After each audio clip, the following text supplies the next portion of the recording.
नमस्कार दोस्तों, आज है 30 अप्रैल 2021। आज की डेली करंट अफेयर की क्लास में आपका स्वागत है। आज की क्लास का पहला पॉइंट है, ब्रिटेन सरकार ने मोटर मार्गों पर चलने के लिए सेल्फ ड्राइविंग कारों को अनुमति दे दी है। सेल्फ ड्राइविंग कार क्या होता है? सेल्फ ड्राइविंग कार एक स्वायत्त वाहन या ड्राइवर रहित कार या रोबो कार के रूप में भी जानी जाती है।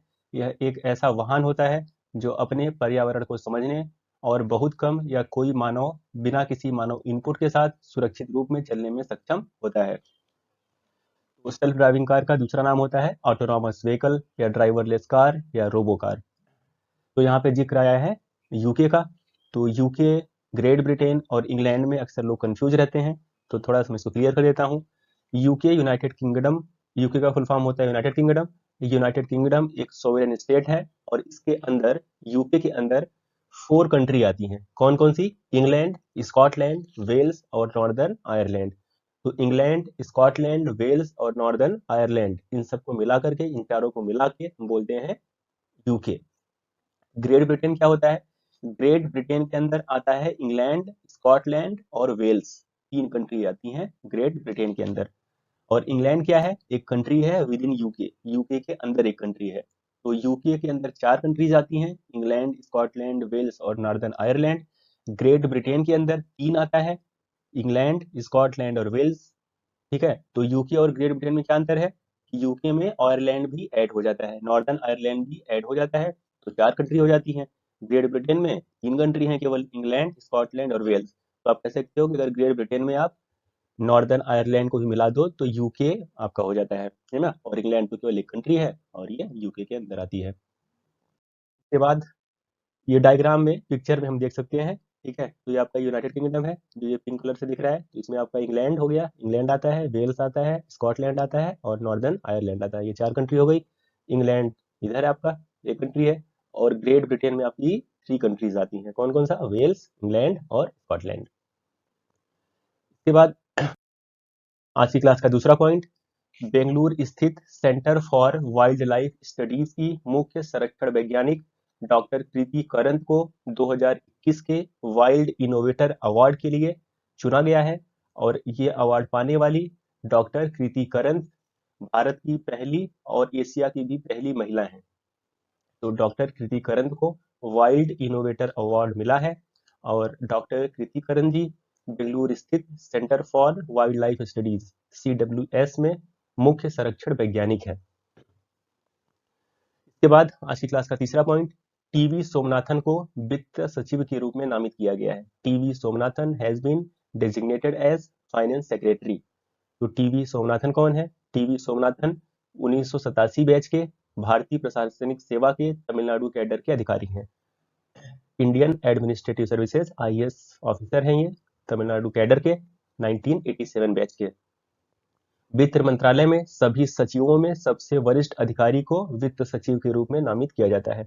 तो भारत सरकार का जो वित्त मंत्रालय है उसमें जितने भी सचिव काम करते हैं उन सचिवों में सबसे ज्यादा जो सीनियर होता है वो बन जाता है वित्त सचिव, फाइनेंस सेक्रेटरी। तो टीवी सोमनाथन को वित्त सचिव नामित किया गया है। इसके बाद आज की क्लास का चौथा पॉइंट, सीमा सड़क संगठन BRO, बॉर्डर रोड ऑर्गेनाइजेशन ने घोषणा की है कि वैशाली S हिवासे सीमा सड़क संगठन भारत में अधिकारी कमांडिंग के रूप में नियुक्त होंगी। और इस पद पर नियुक्त होने वाली यह पहली भारतीय महिला बनेंगी। तो वैशाली S हिवासे को अपॉइंट किया गया है ऑफिसर कमांडिंग पोस्ट पे बॉर्डर रोड ऑर्गेनाइजेशन में। ये इंपॉर्टेंट है। इसके बाद आपका पांचवा पॉइंट है, ओडिया और अंग्रेजी में लिखने वाले प्रख्यात भारतीय लेखक मनोज दास का 87 वर्ष की आयु में निधन हो गया है। तो मनोज दास का निधन हो गया है। वे उड़िया और अंग्रेजी भाषा साहित्य में लिखते थे। अंग्रेजी और उड़िया साहित्य में उनका योगदान बहुत ही महत्वपूर्ण है। वह श्री अरबिंदो के दर्शन से काफी ज्यादा प्रभावित थे। इसके बाद आपका पॉइंट नंबर 6 आएगा आज की क्लास। अंतर्राष्ट्रीय नृत्य दिवस एक वैश्विक उत्सव है और हर वर्ष 29 अप्रैल को इंटरनेशनल डांस डे मनाया जाता है। और यह डे किस लिए मनाया जाता है? तो आधुनिक बैले के जो निर्माता हैं जीन जॉर्जस नोवेरे, उनका जन्म दिवस इसी दिन होता है 29 अप्रैल को। तो आधुनिक बैले के निर्माता जीन जॉर्जेस नेवेरे के जन्म दिवस के अवसर पर पूरी दुनिया में वर्ल्ड डांस डे सेलिब्रेट किया जाता है 29 अप्रैल को। और 2021 में जो वर्ल्ड डांस डे सेलिब्रेट किया गया था, इसका थीम था purpose of dance. The purpose of dance, ये इंटरनेशनल डांस डे 2021 का थीम था। इसके बाद आज की क्लास का 7वां पॉइंट, टेलीफोन सर्च इंजन और कॉलर आईडी सेवा प्रदाता ट्रू कॉलर ने कोविड-19 अस्पतालों की निर्देशिका जारी की है। The telephone search engine and caller ID service provider true collar has released a directory of covid hospital. तो ये निर्देशिका ट्रू कॉलर ने क्यों जारी की है? इस निर्देशिका को जारी करने का उद्देश्य होगा कि इसकी मदद से भारत में लोग आसानी से अपने क्षेत्रों में अस्पतालों और देखभाल केंद्रों के बारे में जानकारी पा सकते हैं। ट्रू कॉलर ने कोविड-19 अस्पतालों की निर्देशिका जारी की है। इसकी मदद से लोग अपने आसपास के क्षेत्रों में अस्पतालों और देखभाल केंद्रों के बारे में जानकारी प्राप्त कर सकते हैं। इसके बाद आज की क्लास का नेक्स्ट पॉइंट, जो कि 8वां, हरियाणा राज्य में करनाल जिला प्रशासन ने मेडिकल ऑक्सीजन की निरंतर आपूर्ति सुनिश्चित करने के लिए एक अनूठी ऑक्सीजन ऑन व्हील पहल शुरू की है। तो ये इंपॉर्टेंट क्वेश्चन रहेगा एग्जाम के पॉइंट ऑफ व्यू से। ऑक्सीजन ऑन व्हील पहल किस राज्य में शुरू की गई है? हरियाणा राज्य में। हरियाणा राज्य में जो करनाल जिला है वहां पे स्टार्ट किया गया है। तो अगर आपसे पूछा जाएगा कि ऑक्सीजन ऑन व्हील्स पहल कहाँ पे शुरू की गई है, तो आपका आंसर होगा हरियाणा। इसके बाद आज की क्लास का 9वां पॉइंट, ऑस्ट्रेलियाई खिलाड़ी पैट कमिंस वर्तमान में IPL team Kolkata night Riders के लिए खेल रहे हैं और उन्होंने भारत में कोविड-19 उछाल के दौरान कई अस्पतालों को ऑक्सीजन की आपूर्ति के लिए $50,000 दान दिया है पीएम केयर फंड में। तो पैट कमिंस ने पीएम केयर फंड में $50,000 दान किया है ऑक्सीजन की आपूर्ति के लिए भारत के अस्पतालों में। तो पैट कमिंस एक ऑस्ट्रेलियाई क्रिकेटर हैं जो कि आईपीएल में खेलते हैं कोलकाता नाइट राइडर के लिए। अभी हाल में आईपीएल में डेविड वार्नर ने 50 हाफ सेंचुरी लगा दी है और ऐसा करने वाले, आईपीएल में 50 हाफ सेंचुरी लगाने वाले वे पहले क्रिकेटर बन गए हैं। अभी हाल में विराट कोहली आईपीएल में 6000 रन बनाने वाले पहले क्रिकेटर बन गए हैं और आईपीएल में 350 छक्के लगाने वाले पहले क्रिकेटर बन गए हैं क्रिस गेल। इंपॉर्टेंट इंफॉर्मेशन था आईपीएल से। इसके बाद आज की क्लास का next point, Reliance industries limited RIL technology के विंग जियो प्लेटफॉर्म और ई लर्निंग स्टार्टअप बाइजू को टाइम 100 का सबसे प्रभावशाली कंपनियों में स्थान मिला है। तो जियो प्लेटफॉर्म और बाइजूस को टाइम मैगजीन, जो कि यूएस की एक मैगजीन होती है, उसके टाइम 100 में स्थान मिला है भारत की 2 कंपनियों को। एक कंपनी आपका है जियो प्लेटफॉर्म और दूसरा है बाइजूस। इसके बाद आज की क्लास का नेक्स्ट पॉइंट नंबर 11, कनाडा ने कोविड-19 महामारी की अभूतपूर्व दूसरी लहर के खिलाफ अपनी लड़ाई में भारत देश का समर्थन करने के लिए भारत को $10 मिलियन प्रदान करेगा। और यह राशि कौन देगा? कनाडा के प्रधानमंत्री जस्टिन ट्रूडो ने यह घोषणा की है कि कनाडा की सरकार भारत सरकार को $10 मिलियन प्रदान करेगी कोविड-19 महामारी से लड़ने के लिए। तो यहाँ पे जिक्र आया है कनाडा का। तो कनाडा देश क्षेत्रफल में रूस के बाद सबसे बड़ा देश है। क्षेत्रफल के दृष्टिकोण से दुनिया का सबसे बड़ा देश रसिया है और दूसरे नंबर पे कनाडा आता है। और कनाडा देश की जो कोस्ट लाइन है, जो तट रेखा है, वह विश्व में सर्वाधिक है।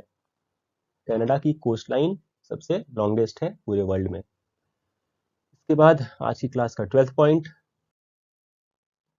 भारत के स्वदेशी लाइट कॉम्बैट एयरक्राफ्ट तेजस ने अपनी एयर टू एयर हथियारों की क्षमता में 5वीं पीढ़ी के Python 5 air to air missile को जोड़ा है। India's indigenous light combat aircraft जो कि तेजस होता है, उसने ऐड किया है 5th generation Python 5 air to air missile in its air to air weapons capability. यहाँ पे AAM वर्ड आया है, इसका फुल फॉर्म होता है एयर टू एयर मिसाइल। ये इंपॉर्टेंट रहेगा, इसको ध्यान रखेंगे आप लोग। AAM, आर्म का फुल फॉर्म है एयर टू एयर मिसाइल। तो भारत के स्वदेशी लाइट कॉम्बैट एयरक्राफ्ट तेजस ने अपनी एयर टू एयर हथियारों की क्षमता में Python 5 air to air missile को ऐड कर लिया है। इसके बाद आज की क्लास का पॉइंट नंबर 13, दुनिया का सबसे ऊंचा क्रिकेट स्टेडियम अब हिमाचल प्रदेश के लाहौल घाटी में बनाया जा रहा है और इस स्टेडियम का नाम होगा लाहौल क्रिकेट स्टेडियम।